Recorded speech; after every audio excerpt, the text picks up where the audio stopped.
Oi gente, bem-vindos a mais um vídeo. Esse aqui é o Bruxa Má do Sul, eu falo sobre livros por aqui, então se você curte esse assunto, já se inscreve no canal, já deixa seu like e ativa o sininho pra saber tudo que eu falo aqui, tudo que eu posto, sem perder nenhum vídeo. Hoje eu vim falar pra vocês de um livro que eu amei e que tá tendo um hype bem grande pelo país, já tinha lá fora antes de vir pra cá, que é A Vida Invisível de Ed La Rue, Davi e Schwab. Então a gente vai conversar um pouco sobre esse livro, vocês vão entender o que eu gostei tanto nele e bora pro vídeo.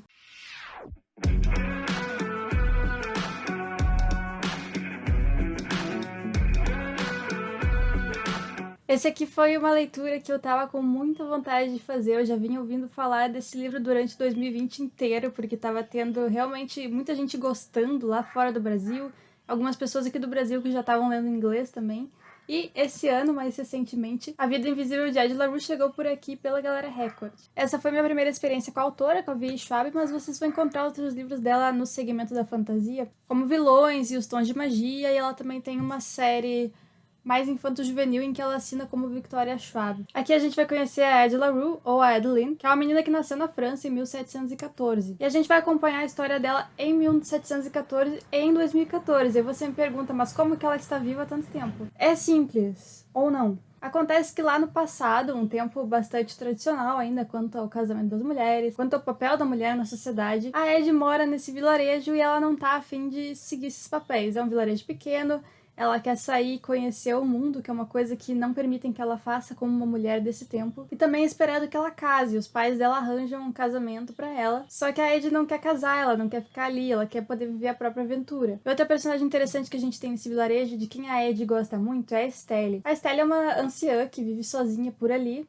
E o pessoal acha que ela é uma bruxa, mas na verdade ela só reza para uns deuses diferentes. Enquanto o pessoal todo ali parece ser cristão, a Estelle reza para os deuses antigos. Parece uma coisa bastante de contato com a natureza. E a Ed é muito interessada no que a Estelle tá fazendo e para quem ela tá rezando, então ela faz muitas perguntas e a Estelle ensina ela a rezar para esses deuses antigos. Mas a Estelle dá um aviso. Não importa o quão desesperada ou em perigo esteja, nunca faça preces aos deuses que atendem depois do anoitecer. E aí vocês já imaginam o que aconteceu. A Ed, no desespero ali de não querer casar com o boy que queriam que ela casasse e querendo sair dali para conhecer outras coisas, acaba no desespero rezando sem ver que o sol já havia se posto. E ela faz um acordo com essa criatura que aparece, que é um dos deuses antigos da escuridão. Ele é meio que o diabo, assim, mas ele fala que ele é mais antigo que o diabo. Eu gosto muito dessa história porque eu adoro essa coisa de demônio da encruzilhada. Gostava muito disso em Supernatural também, que a gente tinha o Crowley, que ele fazia esse papel de demônio da encruzilhada, que a pessoa rezava pra ele, ele aparecia, e ele fazia a pessoa conseguir o que ela queria, porém tudo tinha o preço. Então é justamente isso que acontece aqui com a Ed. Ela pede pra ser livre, ela pede por tempo, pra poder fazer as coisas que ela quer fazer, porém tem um preço. A gente vai descobrindo mais sobre o que aconteceu nessa noite, qual que foi a barganha. Mais pra frente do livro, eu não quero dar spoilers pra vocês, mas basicamente vocês perceberam que se o livro tá acontecendo em 1700 e pouco, em 2014, o que aconteceu é que a Ed vive pra sempre, ela se tornou uma pessoa imortal depois desse acontecimento, e o preço é que ninguém se lembra dela. Essa é a sinopse do livro. Ed é uma menina que vai viver pra sempre, só que toda vez que ela tá ali conversando com a pessoa, se relacionando, quando a pessoa vira as costas e começa a andar pra longe, ela começa a se esquecer da Ed. Então ela vive sem deixar nenhuma marca, sem poder se relacionar com ninguém. Ela não pode ter um amigo, ela não pode namorar. Então essa é a problemática do livro. Como eu falei, a gente vai acompanhando essa história do passado pra entender como é que ela se tornou quem ela é hoje, ao mesmo tempo que estamos em 2014. Em 2014, o que tá acontecendo? Ela encontra uma pessoa que se lembra dela. E aí, essa foi uma parte do livro que eu achei muito legal, porque eu tava muito, meu Deus do céu, por que que ele se lembra dela? Querendo muito descobrir, eu gostei muito do mistério, da maneira como a autora construiu isso, eu acho que deixa a gente muito curioso. E agora entrando mais nas coisas que eu achei do livro, vocês podem ver aqui que enchi de marcações. É um livro que eu realmente gostei muito, dei 5 estrelas, favoritei. Eu tava com medo de não gostar tanto, porque é um livro que tinha realmente esse hype todo. Eu pensei, tenho medo de ir com muita expectativa e não ser tudo isso, mas era. De novo, tenho medo de passar pra vocês a expectativa e vocês não gostarem tanto.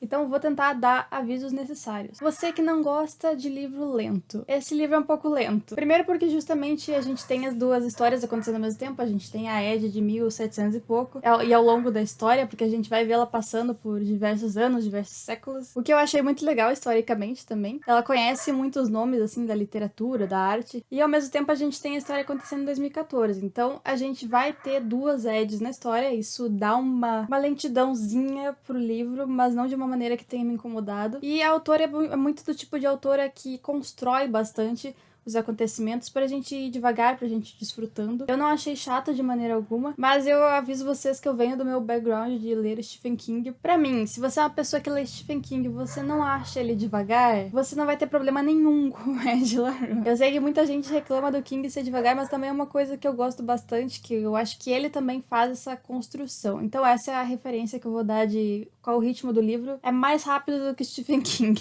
Mas então vocês já tenham isso em mente quando vocês forem fazer essa leitura, que vale muito a pena, mas não esperem que seja uma leitura super rápida, é uma leitura em que as coisas vão se construindo. Tem um cachorro latindo e eu estou com ódio, porque eu só tenho esse momento pra gravar, então é isso aí, vocês vão ouvir o cachorro. Ele também é escrito de um jeito que eu achei bonito, não ao ponto de ser super poético, mas de uma maneira interessante que não é aquela escrita simplista que muitas vezes a gente vê em autores contemporâneos dos Estados Unidos. É um livro que soa muito bonito. Até várias coisas que eu marquei aqui são construções interessantes na maneira de escrever um determinado trecho que eu achei legal. Tem um personagem que ele é sem graça.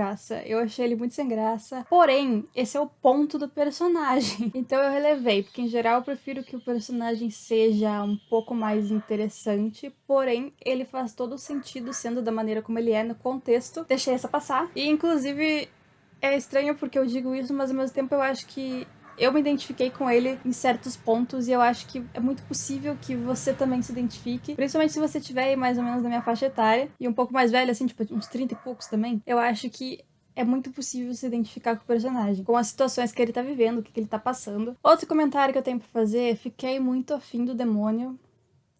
Claro, mas não vou dar explicações por que vocês descubram, porque acho que aí realmente seria spoilers. Mas é muito a minha cara ficar afim do demônio da encruzilhada.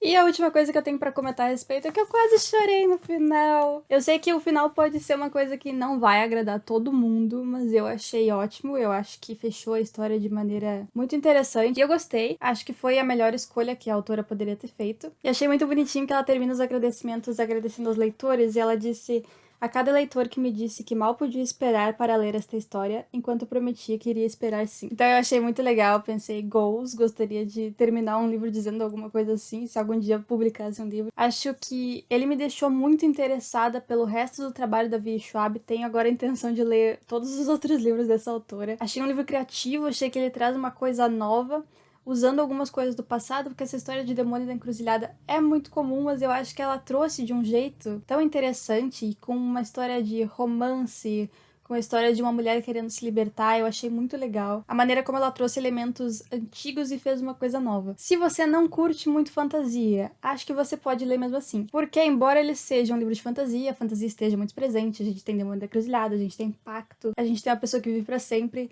mas esse meio que não é o ponto do livro, porque ele é muito mais sobre o romance e sobre deixar sua marca no mundo, sobre a liberdade, sobre o que significa ser livre, se vale a pena viver uma vida se você não é lembrado. Tem várias discussões aqui que eu acho que vão muito além da fantasia e também é uma fantasia urbana, né? Eu sei que muita gente que não gosta de fantasia fala, mas quando fala pra mim isso eu entendo que não gosta de fantasia épica, aquela coisa que você vai pra um mundo totalmente diferente e tem outras regras, tem dragões. Eu entendo que algumas pessoas não gostam disso. Mas esse tipo de fantasia aqui é muito mais light. Eu acho que é muito mais uma questão de trazer elementos fantásticos para o nosso mundo. E eu acho que isso fala com um público maior, muitas vezes. Mas se você é fã de fantasia, você também vai gostar aqui. Porque tem elementos muito legais. Eu gosto bastante de como a estrutura fantástica do livro funciona. E é isso, gente. Só elogios. Tô muito feliz de ter feito essa leitura. Fiquei muito animada. E aí depois peguei um livro pra ler, animada de continuar nessa vibe, quebrei a cara, não gostei do livro que eu comecei a ler. Inclusive abandonei, mas vou falar disso pra vocês mais pra frente. Então fica a minha dica desse livro aqui, que foi uma das minhas melhores leituras do ano, com certeza. E eu tô muito animada pra conhecer mais o trabalho da autora. Se quiserem comprar, lembrem de usar o link da minha descrição aqui embaixo, que você não gasta nada a mais, mas eu ganho uma pequena comissãozinha e eu posso continuar comprando livro pra trazer pra vocês, pra falar antes de vocês comprarem, pra vocês saberem o que eu achei. Ou às vezes eu sei que tem gente que assiste os meus vídeos depois de ter lido o livro pra poder conversar sobre o que outra pessoa achou. Mas lembrem sempre, qualquer coisa que vocês forem comprar, pode não ser livro, podem usar o meu link. Por hoje é isso, gente. Até a próxima!